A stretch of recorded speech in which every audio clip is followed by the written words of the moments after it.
大家好，欢迎收看今天的节目。被小人缠身是一件非常让人头疼的事情，他们的出现不仅会影响自身的心情，还会导致工作、生活状态下滑，严重的话还会损失财富，使人的生存压力更大，更加的疲惫。那么都有哪些人容易在生活中招惹小人呢？其实我们通过观察一个人的相学特征了解，哪些天生衰相的人最容易成为小人针对的目标。大佬今天从面相、手相、志相3个方面为大家分析讲解。从面相的角度看，眉毛压眼、散乱。在面相中，眉毛部位被称为交友宫。假如出现眉毛压眼、眉毛相连、眉毛逆生散乱等情况，都代表其人性情急躁，心胸狭窄，敏感多疑，不会处理人际关系，很容易招小人。如果不从性格上努力修正和调整，此生将很难有大的发展，而且人生路上经常会出现小人作梗。耳朵轮飞扩反。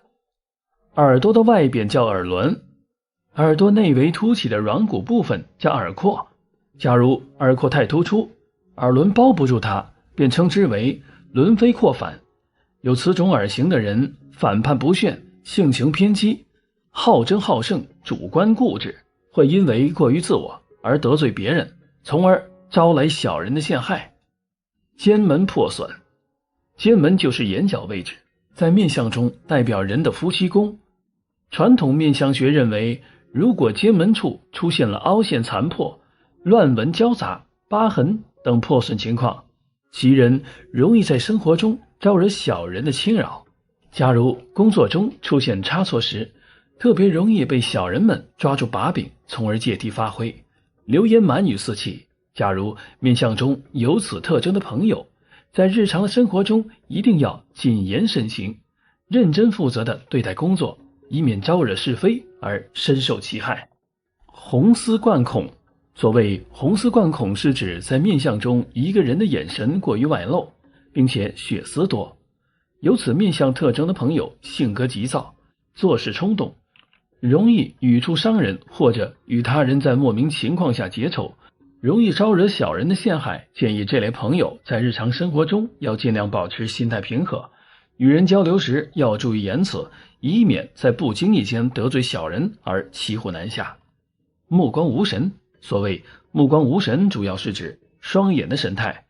如果一个人双眼无神，精神萎靡不振，往往反映出此人在近期的运气呈现回落趋势，因此运气的回落事件也容易接二连三的到来，小人侵扰也会逐步靠近。对于有这个特征的朋友们，往往小人的侵害在于欺骗个人财物，或使你落入一些经济陷阱中，从而财运破损。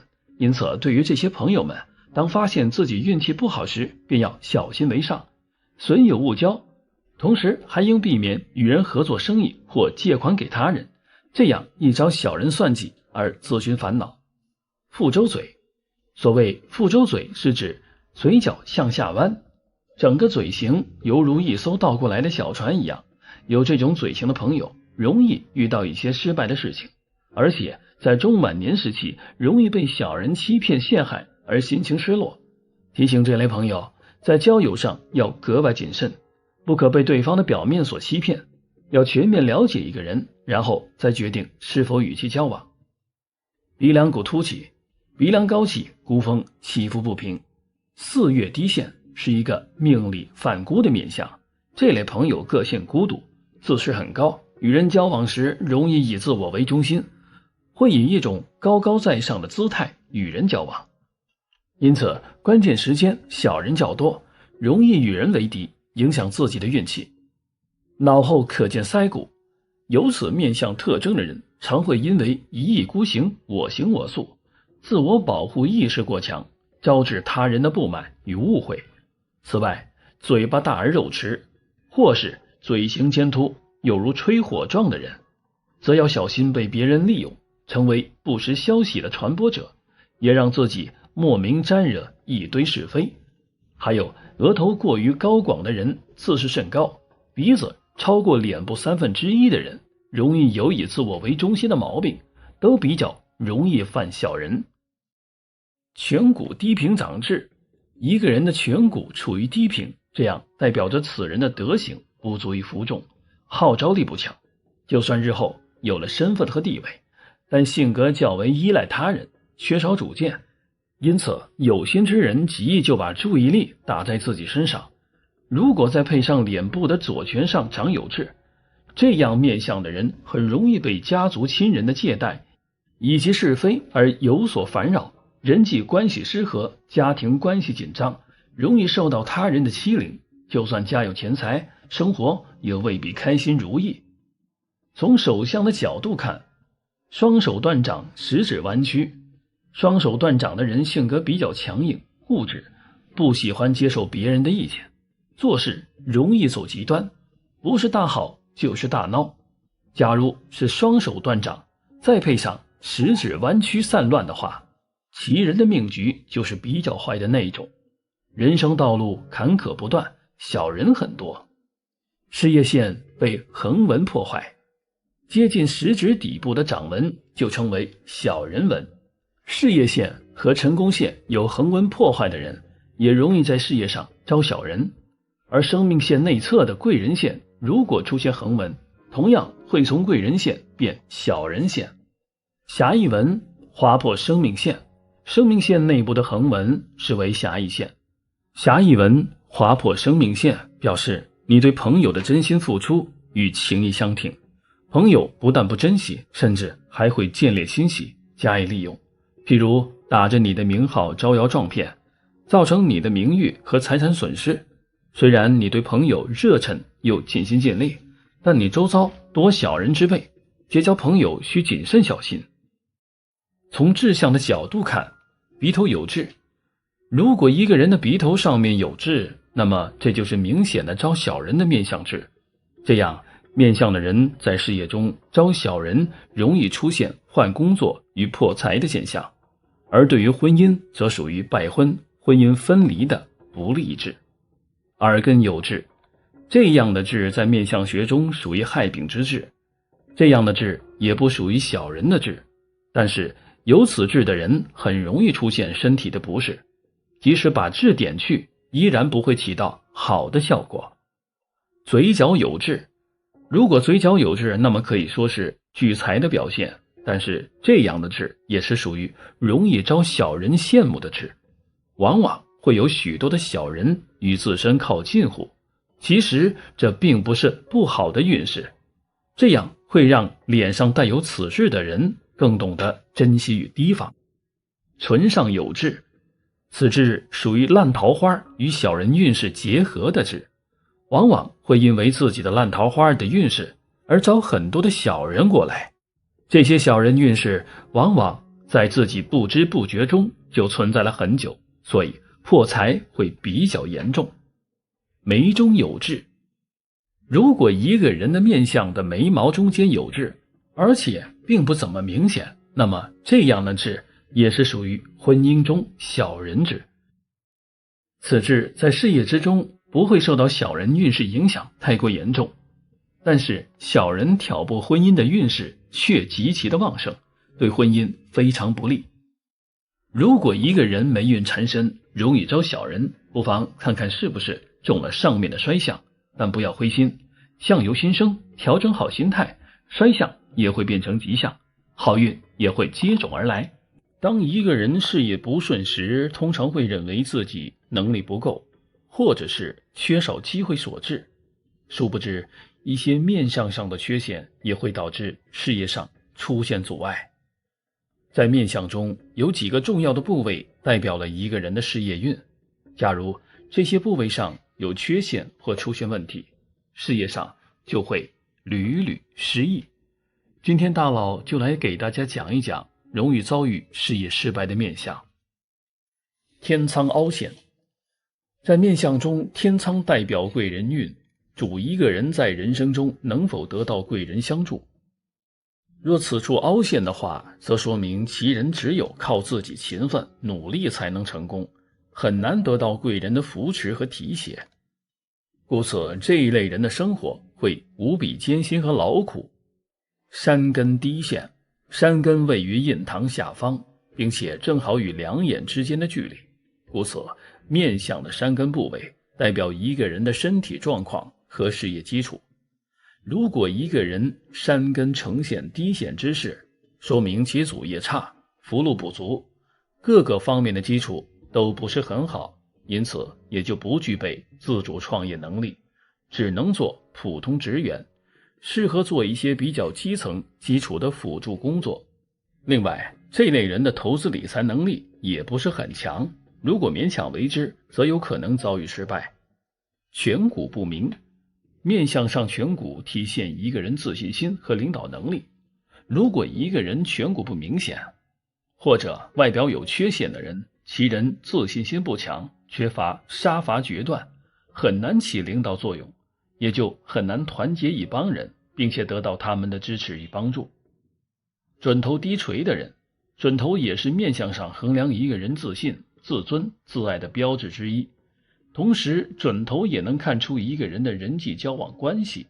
一个人的准头低垂，往往缺乏自信和自尊，表现在为人行事也不光明磊落，难以得到众人认可。同时，其人也不善于理财，即使有钱也总是守不住，故此事业上容易遭遇失败。法令断续，面相上的法令体现出一个人发号施令的能力。如果一个人法令纹弯曲，老是断断续续连不上，则说明其人缺乏领导才干，不能很好的统领他人，事业也总是因此而陷入困境。地格歪斜，拥有这种面相的人往往不善于与人交往，因为性子较直，常常因为不懂得委婉圆融，而使得自己的人际关系陷入紧张的状态，故此不适合担任领导，也不适合自己开创事业。如果勉强为之，则事业容易遭遇失败。地库有恶志，地库也为财库，如果此处生有恶志，体现出钱财进来终会散尽，多是内鬼，较容易被朋友或者亲近的人连累。如果任有公职，也容易遭遇他人陷害，以至于连个人名誉都会受到严重影响。手掌太大，手掌适中且柔软红润，则表示其人比较富足，运程坦荡。手掌太大的人不精明，缺算计，虽然致力于事业，但发展过程多反复，故此也属于容易遭遇事业失败之列。无名指和小指指纹为奇形，无名指和小指指纹为奇形的人脾气暴躁，意志力薄弱，做事情不能持之以恒，一遇到挫折便想放弃，这种人最容易失败。指甲呈贝壳形，指甲前端较宽，呈贝壳形的人不能吃苦，喜欢享受，只要稍微受一点累，便会怨气十足，或者是压力稍大，便心情郁闷，精神萎靡，做事很难大有成功，比较容易失败。命运线在感情线处停住，命运线也称为事业线，掌管着人的事业成败。命运线以直肠清晰为佳，假如能自手掌底部开始，一直延伸到中指或无名指根部，期间没有障碍线穿过，其人会在事业取得很大的成就。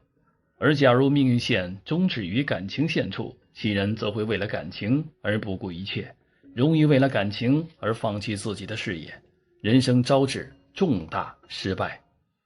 健康线断断续续，健康线起自手腕线，穿过月丘、火星平原，一直向水星丘延伸，也有一些健康线起自生命线，然后向水星丘延伸。由此文献可以了解人的体力是否充分，身体机能是否健全，是否疾病的发生等等。假如健康线清晰而长，呈一直线，中间没有断裂，也没有凌乱，也表示其人的身体健康状况良好，并没有疾病发生。而假如健康线断断续续的话，则表示其人身体衰弱，精力欠佳，常因为身体生病而影响工作，做事情容易失败。其实一个人的事业好不好，除了可以通过观察一个人的面相看出，还与一个人的流年运势有关。从命理学角度分析，这几个生肖的人在2020年事业多不顺。生肖鼠的主要原因是犯本命年，本命年是一道鬼门关，能够平平安安度过本年已是万幸。至于事业方面也是多阻碍，整年运势太凶，做什么事都容易走背运，所以出现事业破产、一败涂地的可能性最大。生肖兔遇到的是勾角煞，俗称勾神，也是太岁12神主星。勾角煞顾名词义，勾者牵连之意，角者羁绊之名，指钱财被天罗地网的勾角羁绊，无法打通财路，在获取财富上到处勾勾绊绊，伴随刑太岁的勾角煞破坏财运，导致破财败财，意外被骗，投资失利，挣钱异常艰难。生肖马的财运最凶，遇到太岁12神中专破财的大号凶星，凶如其名，专门破坏财运，导致整年财运大凶，多主破财败财、投资失利、变配破财、无妄之财等。切记千万不要拿工作的血汗钱去投资，以免血本无归。生肖羊主要是犯太岁，出现财运破财的主要原因是六害者身体差、婚姻乱，因为意外事情影响工作而产生破财甚至破产，并非自身工作能力不足，而是客观条件出现自己有力无处使，引起的破财败业也和十阳九不全的命理有关。生肖鸡遇到岁破劫财煞，岁破星也是太岁12神主星，伴随太岁而来，主要是财运方面遇到破太岁，出现了岁破煞。岁破煞主破财败财，严重破坏钱财运势，容易引起投资失利、被骗破财、意外破财等。生肖狗，因为天狗破财，天狗星是太岁12神主星之一，影响甚大。天狗食财出现在财运宫，钱财运势大凶。天狗食财破财败财，财路受阻，财库被破，容易引发投资失利、被骗破财、无妄破财、挣钱不易、存钱难等。在大多数时候，一个成功失败与否都是一念之间，我们要做到胜不骄败不馁，无论什么情况我们都要坦然去面对，这样成功才离我们越来越近。人与人的交往是件很微妙的事情，有些人无论走到哪儿，身边都不缺朋友，他们在任何一个圈子里都有人追随，这就是我们常说的好人缘。但有些人却相反，无论何时都是自己孤身一人，遇到困难了也没人帮助他们，而这就是我们常说的人缘差。那么我们如何从面相上看出一个人的人缘好坏呢？下面大佬先向大家介绍一下人缘好的面相特征。额头饱满光洁，从面相上来看，额头人之神灯所在，代表人的家庭出身和早年运程，是命宫、官禄宫之所在，掌管人的基本命运和事业官禄，以及个人的头脑和智慧。额头生得光洁明润、饱满不塌陷，没有恶痣与乱纹的人，无论宽窄都有较好的家庭出身，天生招人喜欢，人缘好，走到哪儿都能遇到帮助他的人。弯月眉，眉毛和眼睛是一个人面貌的画龙点睛之处，眉毛的好坏通常决定了一个人的性情好坏。眉毛生得清秀弯长，没有逆毛，像弯弯的月亮一样，俗称弯月眉。这样的人通常性情中和，善解人意，心境开朗，待人亲切，因此人缘很好，而且特别得异性的喜欢，有异性贵人缘。印堂开阔，在面相中将两眉间的部位称为印堂，也是命宫之所在。此部位宜生得平满开阔，不被两眉相侵，这样的人心胸宽广，性格乐观，讲义气，多能得到朋友的信赖，以得知心朋友和忠心下属。眼睛黑白分明，眼睛是整个面相最重要之处，用以观察人之善恶、贤愚、人格之高尚或卑劣，决断力之快慢、体质之强弱及运气之好坏等。眼睛黑白分明，也就是眼睛黑眼球多，白眼球少。这样的人通常都很聪明，而且有灵气，善于观察事物，看问题能够一针见血，很会寻找机会和把握机会，处事圆融，善解人意，人缘通常都不错。眉眼间距宽，在面相中，将眉毛和眼睛之间的部位称为田宅宫，此部位如生得宽广明润，不被眉毛压，其人必性情豁达中和，为人忠厚诚实，人际关系良好，易得贵人相助，因此多能事业成功，早至田产。眼角有向上鱼尾纹，在面相中将眼角部位称为夫妻宫，也叫奸门，掌管人的感情、婚姻及桃花运势。假如在两眼的眼角处出现向上挑起的鱼尾纹，这样的人有着极佳的异性缘，能得到异性贵人的帮助，从而在事业和财运上顺风顺水。耳朵红润且轮廓分明，耳朵被称为采听官，掌管人的健康、智慧、福禄及少年运程。如果一个人耳朵颜色润白中微微透红，并且轮廓分明的话，必为头脑聪明、心灵通透、灵巧之人，很会处理人际关系，善于社交，人缘广，贵人多，事业兴旺，财源滚滚。嘴角向上弯起，嘴巴为出纳官，主饮食及言语。假如嘴巴生得形状端正，口大有收，唇红齿白，嘴角向上弯起的话，其人必性格开朗，善于表达，时常面带微笑，非常招人喜欢，从而拥有很好的人缘。嘴角有欢带纹，欢带纹是指上下嘴唇上有一排细小整齐的纵向纹路，这样的人很喜欢笑，为人友好亲切，所以深受身边的人喜欢。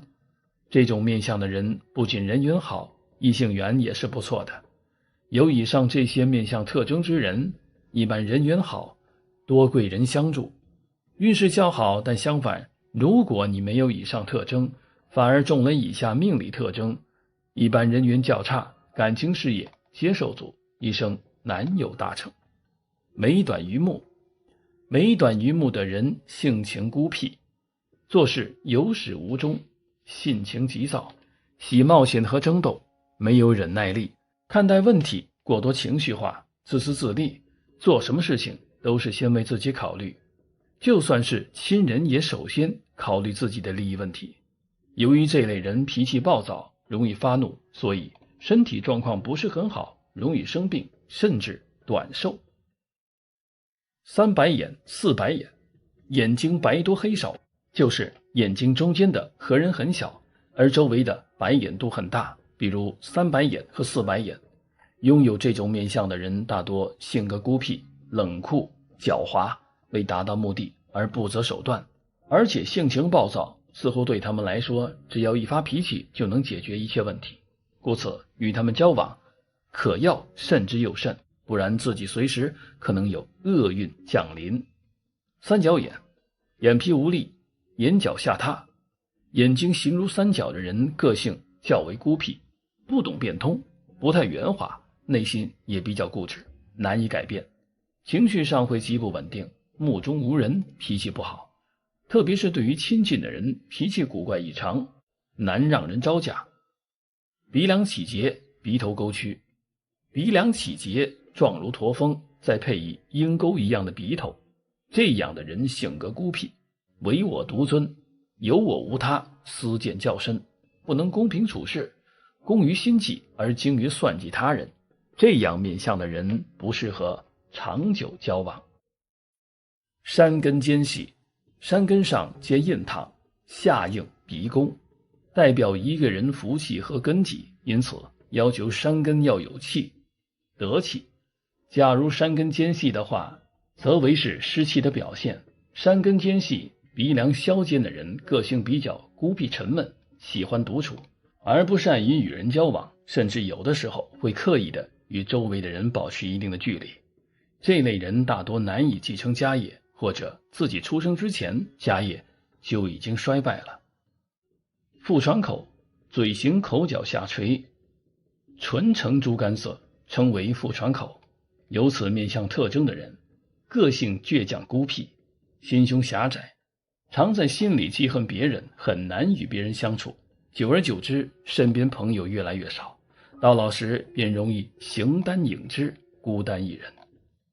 人中有十字纹，人中有十字纹的人比较重视精神追求，倾向宗教信仰，喜欢研究命理，意志力比较坚定，但是有些性格孤僻，自命清高，婚姻和子女运比较差，与子女缘分薄弱，容易沟通不良，反倒是认养的孩子会比较孝顺，大多孤独终老。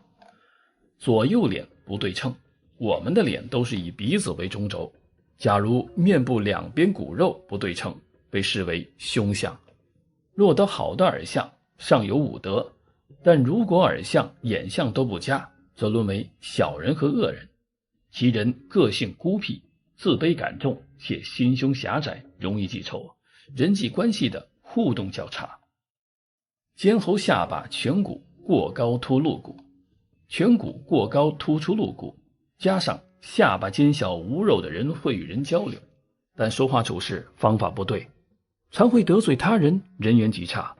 而且这类人由于颧骨太高，有露骨之相，最大的缺点就是随喜好下令，差遣他人做事，在上司、老板眼前总喜爱表现，尽管很喜欢融入到人群的团体里，然而这类人的人缘依旧极差，穷穷竭力，孤影相随，眉间杂乱，人中广厚。人中广厚的人，即使是做错了，也不懂得说抱歉，死要面子，死要理。眉间杂乱的人，无论男女都长得不好，让人看了有些后怕，会选择敬而远之。有这类面相的人，人缘相差之大，对于别人的好意或是帮助，不但感受不到，而且冷漠处之，因此生出种种的怨恨。俗话说，相由心生，一个人是忠厚老实，还是阴险狡诈，都可以从面相上反映出来。如果在与人交往时，能够善于观察每一个人的面相，将有效避免结交一些心地不良的损友。好了，点点订阅，您的支持是我更新的动力。今天我们说一下，有人说20岁的脸是天生的，30岁的脸是生活雕刻的，而50岁的脸就是你灵魂的模样。越长大，阅人越多，我越理解这句话。那么一个人的面相可以改变吗？今天就来和大家聊聊这个话题。在小编看来，人的外貌可以分为2个层次，一种是外形上的长相，如五官、骨骼，这些是与生俱来的；而更深层次的是精神上的，由心而发，由你的情绪心态长期作用在脸上而形成的。小编认为这可以称之为心相。小时候看人只知那个人好不好看，这是看长相。长大后看人，我才发觉原来形容一个人的脸的词汇可以十分丰富，有的人亲切柔和，有的人一点凶相，有的人颓废阴郁，有的人淡定自信，有的人越看越顺眼，而有的人却越看越丑，这就是所谓的心相。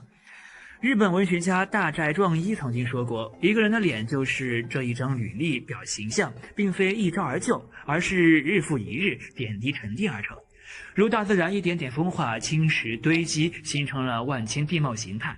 所以年龄越大，脸上的内涵就越明显。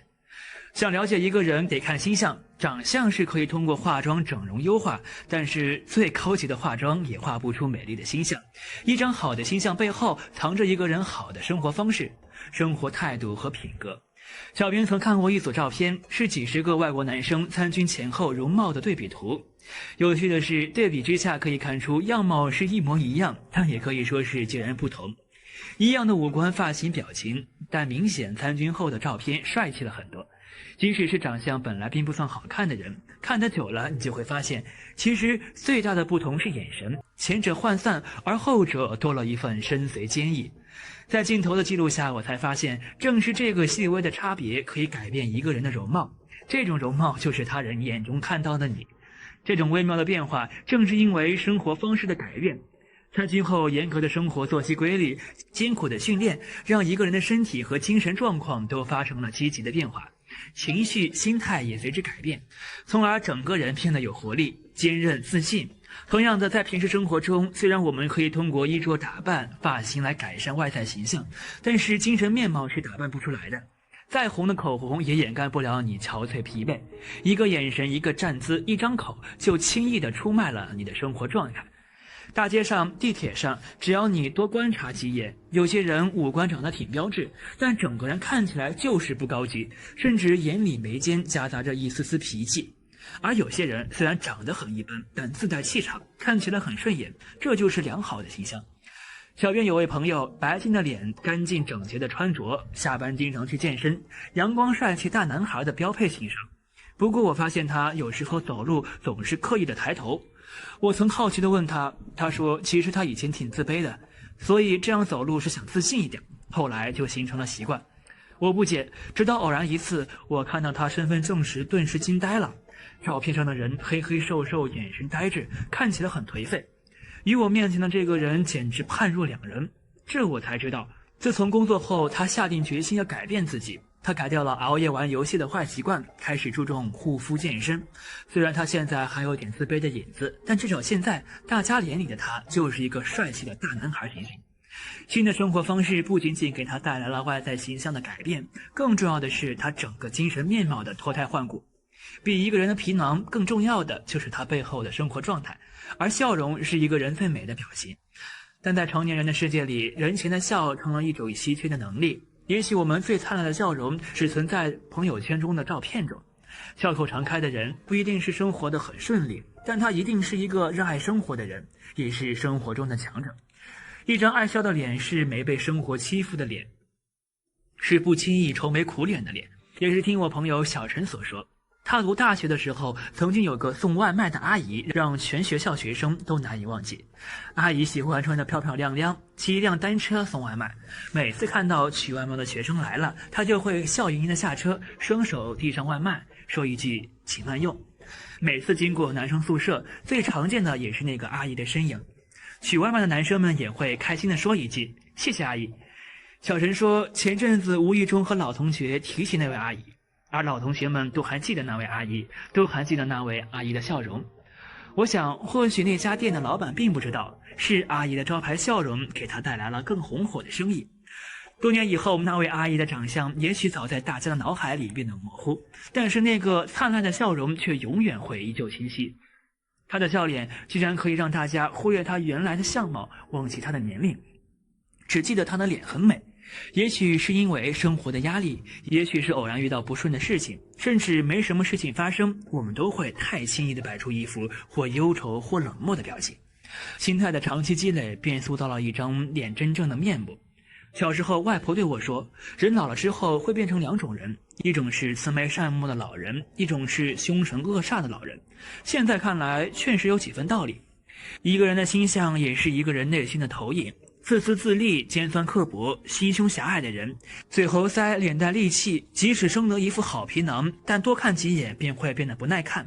而品性善良的人，年龄越长，一张脸越发柔和，让人越看越顺眼，越接触越喜欢。娱乐圈里的漂亮脸蛋很多，刘若英的长相不算精致，但是她却自带一股恬淡的气质。如今的刘若英已经49岁了，生活留在她脸上的印记是她的谦逊、亲切、独立和不争不抢。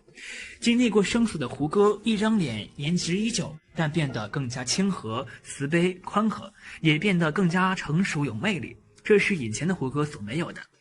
胡歌不再是以前的胡歌，对生命价值的重新认识促使他不断的修炼内心。一个人品相再好看，但长期品性不好，心相就会越来越不好。洞察力敏锐的人往往看得出来。说到这儿，小编不禁联想起鲁迅笔下的一个经典人物杨二嫂。年轻时候的杨二嫂美丽动人，静坐豆腐摊前安分守己，人称豆腐西施。可惜后来在贫困生活压迫下的她变得势利粗鲁猖狂，也因此变成一个薄蠢、高颧骨、细脚聆听的圆规形象，变得面目可憎。而从心理学的层面来说，每个人的面相都反映着与其相对应的身体和心理的状态。比如一个身体健康、身心愉悦的人，其通常在相学中都天庭饱满、红光满面、神采奕奕。相反，一个人身体有病或者苦恼忧愁的人，通常眉头紧锁，其多半是很难有称心的事儿。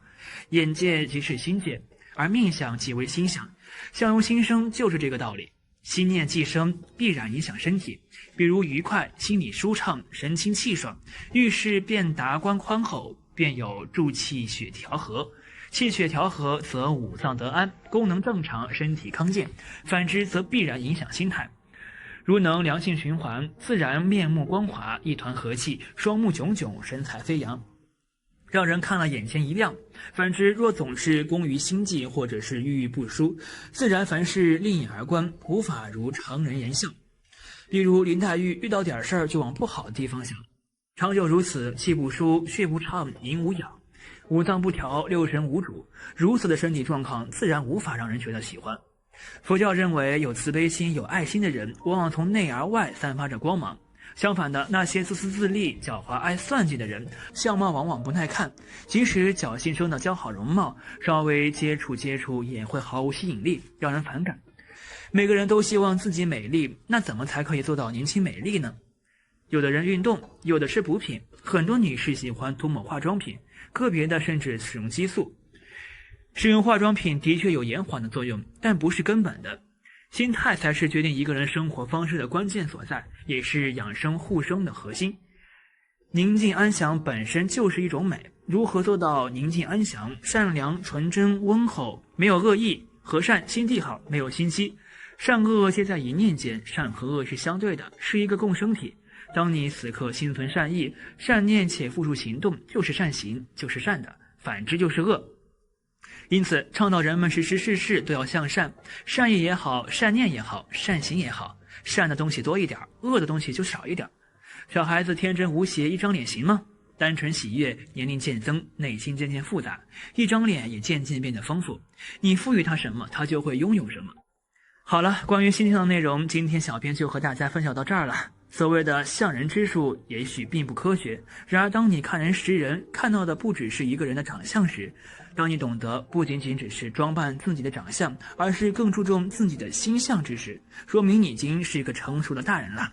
好了，今天的分享就到这里。俗话说，害人之心不可有，防人之心不可无。生活中难免会遇到一些阴险狡诈的人，对于这样的人，我们就要提高警惕。那我们怎么辨别这些人是不是阴险小人呢？小人的脸上虽然不会有我是小人这几个字，但是我们可以从面相、手相的角度分析出来对方是否是阴险小人。大佬今天总结了一些小人的相学特征，大家一起来看一下吧。一、眼睛，眼神闪烁不定，眼神有斜视的模样，这样的人心态常不太端正，有小人之风。再配上三白眼、四白眼或三角眼的话，心胸狭窄，不够宽厚大气，有点奸猾，办事更是损公肥私，心狠手辣。这种面相的人不会站在别人的角度上思考问题，很难会去以公正的态度去公事公办。二、鼻子，鼻梁没有肉骨头特别突出，配合鼻尖无肉而鼻头呈沟壑，不够端正匀称。此种人心理阴暗，性格阴险，不够光明磊落，喜欢算计别人，内心刻薄，比较工于心计。鼻歪或人中歪的人，心术不端，办事喜走偏门，喜欢在人背后搬弄是非。三、两眉短而淡，这种人城府很深，且心机较重，报复心理强，爱在背后使诈，多出薄情寡义者，切不可与这种人合伙做生意。四、眉凸眼凹，眉骨突出的人思虑必远，但脾气倔强，翻脸无情，眼睛凹陷，第六亲不认，人情冷漠，亲情薄。如果有对他们不满的时候，就算是家里人，他也会用阴险狡诈的方法来对付你。5. 印堂狭窄，人中短，心胸狭窄。两眉之间的印堂若过于狭窄，人中又很短，这种人心胸狭窄，见不得别人好。若有人在他面前夸赞某某人工作很卖力，他可能会当场说一些不是很好听的话。像这样的人，他会比较劳碌，因为他怕事情交代出去，功劳会被抢走，所以就样样自己来。如果你的主管是这样的面相，千万不要跟他抢功劳，就算功劳是你的，你也要把所有的功劳都给他，就可以避免他在你后面扯后腿了。6. 鼻梁骨凸起，同时有3白眼，见不得别人好。有这种面相的人，不只见不得别人好，而且会有很强的报复心态。若有一个很漂亮的女生和他一起做室友，他可能会在这位美丽室友的化妆品里动一点手脚，让这位室友不再美丽。在这种人面前，也千万不要过度称赞别人，因为他很会记恨。这时候你就要多多称赞他。虽然你称赞这种面相的人并不能得到什么好处，但至少他不会拿你开刀。在他面前说话更要小心，若可以的话，最好离这种人远一点。7. 贼眼乱飘，言无信。眼小细短而浅，说起话来不停东瞄西瞄，就怕人家透过他的眼睛看穿他的心事般，或者说话时直眨眼，一副十足心虚的模样，就叫贼眼。有贼眼的人经常在一开始会放低姿态，很容易和人打成一片，但面临利益冲突或生死关头时，有贼眼的人较容易背弃自己的诺言。8. 眼神游移不定。眼神游移不定，常常斜眼看人，这样的人通常心态不够端正，有小人之风。假如再配上3白眼、4白眼或3角眼的话，其人更是心胸狭窄，为人奸猾，不够宽厚大气，办事更是损公肥私，心狠手辣。此外，眼睛一大一小的人也不好交往，其人城府极深，而且容易给人使坏，最见不得别人比他好。一旦别人超越了他，他就会想尽办法在暗中给你做手脚。9. 颧骨下榻。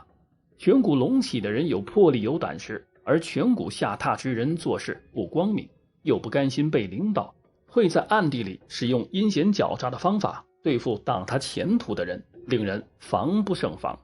10. 鼻尖无肉，鼻梁起结。鼻子瘦削，鼻梁骨突出且中间起结，这样的人的通常心地狠辣，自私自利，喜欢在背后算计别人，比较工于心计。假如再加上鼻准内弯成倒钩状，这样的人更是内心阴暗，心思深沉，且有强烈的报复心理，千万不能得罪他，否则必会加倍讨还，而且手段阴狠。11. 鼻歪，人中不正。鼻子生得歪斜且人中不正的人，大多心术不端，办事喜欢走偏门，爱在人后搬弄是非，也属于小人之列。12. 鹰钩鼻。鹰钩鼻的特点就是鼻梁薄薄的，没有肉，而且突出，鼻头的前端垂下来尖尖的。如果你有这样面相的同行，一定要小心，这种面相的人只考虑自己，凡事会精打细算，尤其在钱财方面有利害关系的时候，会使用阴险狡诈的一面来对付你。13. 腮骨宽大。腮骨生得过分宽大，人在面相上称为耳后见腮。有此特征的人心胸十分狭窄，为人无情无义，为了达到目的通常是不择手段，一旦出现利害冲突或处身困境之中时，会为了求生存而不顾他人死活，可说是最凶狠的小人。14. 嘴小紧口，心难容人。嘴型太小的人，不论男女，都是自我优越感很强的人，在他们眼里，全天下只有他们才是真正的贵族和才子，别人可以做剑士或是受苦受难，他们就不行，因为他们和一般人不一样。再者，全天下真正有才华的人也是他们自己，别人都只能为他们鼓掌。一旦有别的贱人或是出身卑微的人才华胜过他们，他们就要抓狂或是搞破坏。15. 上唇短缩，闲话多。上唇内缩短窄的人最喜欢论人是非，到处说人闲话。这种上唇短缩的人性情上就比较自我主义，对自己很没信心，对别人也常疑神疑鬼。平时已是如此，一旦哪一天你真的得罪他，那么他会很严厉地批判你，在你背后更会东加3分西加5分的替你传播恶名。16. 牙齿凹陷。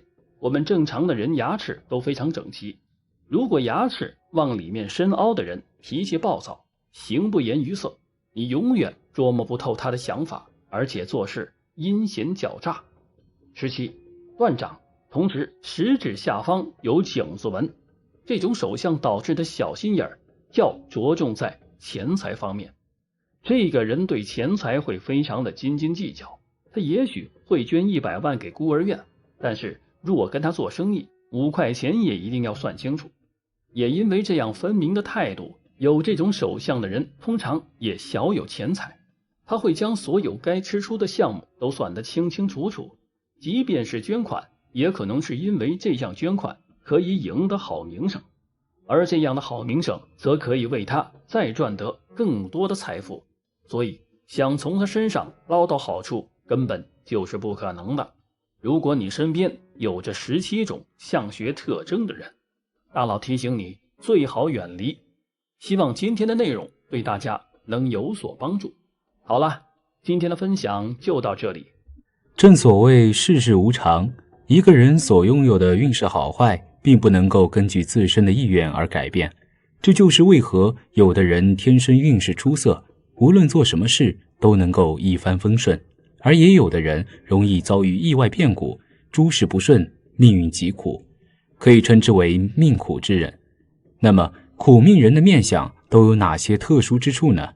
大佬总结了15个常见的苦命面相特征，希望你没有中。1. 印堂有疤或痣。印堂又称命宫或事业宫，代表一个人一生命运走势，而两眉之间间距的宽窄则代表一个人的心胸气度和事业财运状况。若是女人的印堂处长有恶痣或者疤痕的话，代表着命运的根基受损。这种女人一般心胸较为的狭窄，凡事爱计较，而且特别贪心，什么都想要，一生劳碌而奔波，但日子过得没什么起色，也没什么清闲的时间去享受生活。2. 眉骨高凸。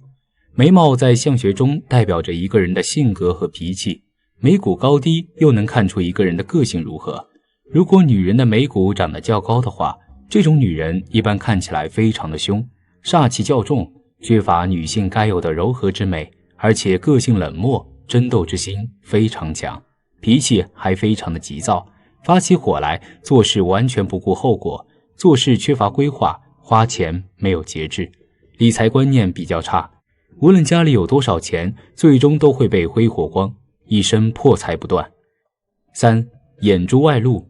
眼睛代表着心性，也能反映出一个人为人处事的方式和态度。如果女人的眼珠长得外凸明显的话，这种女人表面上看上去性格比较开朗，也非常的健谈，但实际上心眼非常的小，嫉妒心也比较强，就见不得别人比自己过得好，而且性格非常的急躁，容易发怒，还喜欢在背后说别人的坏话，属于天生的惹祸精类型，人缘非常的差，财运自然不会好。4. 鼻梁塌陷或起结。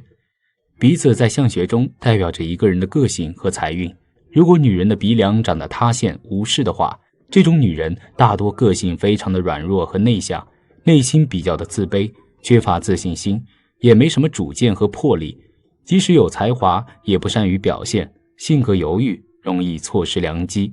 而若是鼻梁起结的话，这种女人一般情绪多变，性格矛盾而纠结，属于那种说翻脸就翻脸的类型，特别的难相处，很少有人愿意与这种人交往，一生命苦，越过越清贫。5. 人中窄且浅。人中在相学中称为子庭或寿堂，代表着一个人的生命健康、子女运势和福气薄厚。如果女人的人中长得浅平且窄细的话，这种女人大多肾气不足，身体健康运势不是很好，体质偏弱，而且生育能力低下，与子女之间的缘分较浅，性格随性，自我约束力不强，行为举止也比较的开放，尤其在感情方面比较放纵，缺乏专一和责任心，与子女之间的关系也容易产生嫌隙，注定无法安享晚年。6. 额头尖窄。额头乃是面相中的天庭，代表的是一个人青年时期具有的运势变化特点，以及在工作事业方面拥有的发展前景。很显然，若是额头外形出色的话，就意味着其人能够有着稳定的工作，生活也会因此而受益。而如果额头外形不佳，呈现出尖窄凹陷状况的话，则说明其人容易在工作当中遭遇意外，尤其是额头中印堂发黑，更是常见的苦面人的命相之一。7. 山根凹陷。作为鼻子的起始点，山根存在于双眼之间，也就是说与面相中的财帛宫有着密切的关系。所以一旦山根外形比较糟糕的话，那么其人的情感运势、人际关系以及财富收入都会受到影响。相学中就认为，有着山根较低、凹陷状况严重的面相的话，就容易在生活中遭遇波折，无法做到依靠自己的努力取得良好的感情和工作机遇，也就是典型的苦命人的面相。8. 嘴巴合不拢。这是指嘴型存在难以闭合、经常张开的状况。无法合拢的嘴巴意味着其人容易遭遇破财，从而损失财富。此外，这类人也有着祸从口出的性格特点，平日说话做事不着调，容易给自己招惹麻烦。9. 鼻歪嘴歪。从面相来看，鼻子歪的人为人心术不正，鼻歪之人心里也是歪斜的。这面相的人见不得别人过得好，要是看到比自己优秀的人，就产生嫉妒心，然后想着怎么去破坏别人，而不是想着如何让自己变得优秀。鼻歪嘴歪的人心术不正，疑心大，想法过于偏激，疑心又大，总是怀疑这怀疑那，婚姻感情不和谐，一生事业家庭都很艰难。10. 耳反郭路。一个人有没有福气，看耳朵面相就知道。而一个人的耳朵若是生得很小，耳反郭路，那么这耳相的人一生命运是非常坎坷的，没有什么福气。小耳则不及，耳朵大代表精力充沛、好动，耳朵薄小的人定力不足，缺少忍耐力，很早就背井离乡出去谋生。耳反郭路的人少年运就不佳，运气很差，一生都事业难成。11. 颧骨低陷。颧骨面相是看一个人是否有担当、有魄力、能力行不行的。若是一个人的颧骨高且饱满，有肉包住，那么这面相的人能力是非常强的，事业运非常的好，在事业上必定有自己的一番作为。而颧骨低陷则是事业运比较差，为人交际能力差，不懂交际，容易得罪人，无论是工作还是生活中都难以获得他人支持，管理类能力比较低，所以很难有大前途。12. 鼻孔外露的人。有些人看起来虽然不可一世、光鲜亮丽，但是其实内在却很糟糕的，这种人无疑也是很命苦的，虽然不展现出来给自己的周围人看。一般来说，鼻孔外露的人就是属于这种人。如果一个人鼻孔外露的话，基本上难以聚财，经常漏财，所以鼻孔外露也是代表命运不好的面相。13. 下巴凹陷的人。一个下巴凹陷的人通常命运比较坎坷，好命之人往往具有宽厚圆润的下巴，具有比较稳定的运势。而一个人的下巴凹凸不平的话，运势往往是非常不稳定的。这种面相会很容易使得一个人的运势难以得到发展，这样一来，其本人自然也是命苦之人。14. 嘴巴外凸的人。一个人的嘴巴如果长得不好，也是会大大影响命运的，所以一个嘴巴外凸的人往往也会给命运带来不利的影响。一个嘴巴外凸的人运势难以得到发展，是典型的命苦之人。15. 迁徙宫塌陷。太阳穴部位在相学上称作迁徙宫，也称之为驿马宫，可以显示出一个人的远行、旅游、升迁及移民等资讯。如果男士此位置长痣，那表示有旅途得意或者远方获利的喜兆，也容易移民或远行发展。不过此处肉下陷或气色昏暗的人不利远行，否则会出现流浪国外有家归不得的情况。太阳穴饱满，脸上有气色，好运才会上门。大佬最后想说的是，3分天命，7分人为。有以上这些贫穷的面相并不可怕，可怕的是在贫穷中没有了理想，失去了斗志。如果有苦命面相，只要自己有目标有追求，好运也会降临到你身上。好了，今天的分享就到这里，愿您时时心清静，日日是吉祥，期待下次与您的分享。